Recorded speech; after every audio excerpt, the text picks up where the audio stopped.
Men's mental health is currently very high on the agenda. My next guest is an army veteran who has experienced a breakdown and has survived suicide after being diagnosed with degenerative disease disorder of the spine and post-traumatic stress disorder. Nick, great to have you on the show. Hi, Mark. How are we doing? I'm very well. I'm delighted you've joined us.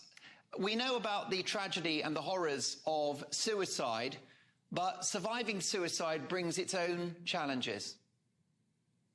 Yeah, that's right. It's something that I found rarely gets spoken about. And, you know, when we have an estimated 200,000 people attempting suicide every year, with 12% of those who survive an attempt going on to die by suicide within the 2 years following their attempt, there's a big problem with this, you know, and I just feel it's not really being addressed. Indeed. What are the issues around suicide survival? Why is it so hard? What do you face every day having avoided dying? So initially there can be a lot of shame, fear, guilt. You know, that some people do get a sense like a wake-up call, you know, and then they're ever so thankful they survived and they managed to turn themselves around. But generally, you can experience shame that you tried it and that you did such a thing. And then you are scared of how other people are going to react. You know, it isn't just your family and friends, it's also your work colleagues. And there is still a huge stigma around suicide, around mental health even.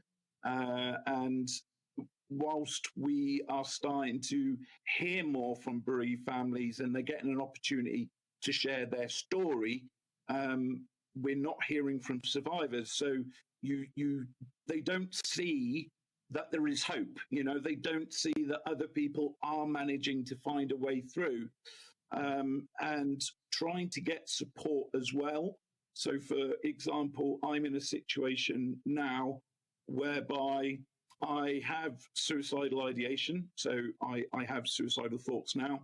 And when I'm in crisis, yes, I can ring up and get some support from crisis cafes or from the Samaritans and learning supports, they're called, listening supports. But there's nothing in between, you know, so there's nothing I can get right now. There's no peer support groups. I might get one-to-one counselling if I'm lucky. And as we know, waiting lists, I heard from a friend of mine who's been told that it'd be 9 months before they can get any support for their suicidal ideation. And so there's nothing kind of there for people to be able to go through it and to work through it. It can be a very confusing time. Indeed. So, listen, can we reflect on the situation of Hugh Edwards at the moment? And we understand that he has battled depression for many years and he's now receiving treatment. I understand he's not a well bunny.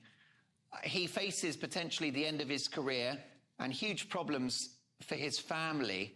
What do you think he's going through tonight? Oh, I mean, we can never know. We can never put ourselves in someone else's shoes. You know, two identical people could have depression and yet have completely different symptoms from one another. I think he will be fearful. There's a lot of, within suicidal ideation and mental ill health, there's a lot of emotions there. And the emotions can be overwhelming. They can be very confusing. They can cause you to make rash decisions, bad choices. And when you look at the biggest causes of triggering suicide, especially in men, it's around work and career, finance, and relationships. Yeah. So you're talking about the biggest one right there. It's going to be a very, very scary time, very lonely time, I would surmise right now. Well, Nick, thank goodness you survived your suicide attempt. You're now a very successful public speaker who, despite your significant disabilities, have raised thousands of pounds by completing a string of incredible challenges. Let's not forget, you have served with distinction in the armed forces for many, many years as well. You're a brave guy, you're heroic. You're a bit of a handsome devil as well. So listen, very TV friendly, let me tell you. You're quite speedy on four wheels as well. Let's take a look at this. Successfully overtaking a Formula One motor car. Look at that. Come on. Yes. Yeah. What was happening there? Tell you. Tell me about that. That was brilliant. I love that. Tell me about that. What a moment. So that was there was a suicide prevention initiative called the Baton of Hope UK, and they visited 12 cities in 12 days around the UK. It was flipping amazing. It was unifying bereaved families and people who've been impacted by suicide and survivors. It was, talk about needing hope, wanting hope. That was hope all over. And it came to Milton Keynes. They were one of the cities.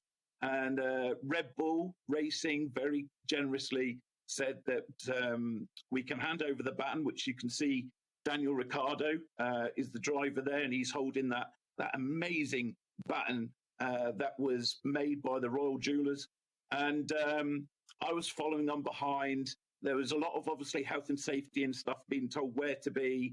And then the crowd, you can't really hear them there, the crowd was starting to go on, do it.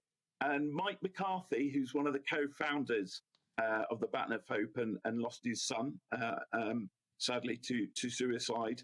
And I said something to him like, I can take him on the straight, Mike. I'm not great on corners, but I can take him on the straight. He said, go for it. And I thought, sod it. So I just put it down and that happened. And it was amazing. Lewis Hamilton, eat your heart out. Nick, I'm so grateful you've joined us tonight. I'm well aware that you battle mental health issues as well as huge physical challenges as well, but your spirit is indomitable. You are a Hercules. Let me tell you that you can find out more about what Nick does. His brilliant website, disabledadventurer.com, all one word, disabledadventurer.com. Check out his brilliant work. He's on Twitter as well, well worth a follow. Nick will catch up soon. Thank you for telling us your story. If you need support or need to reach out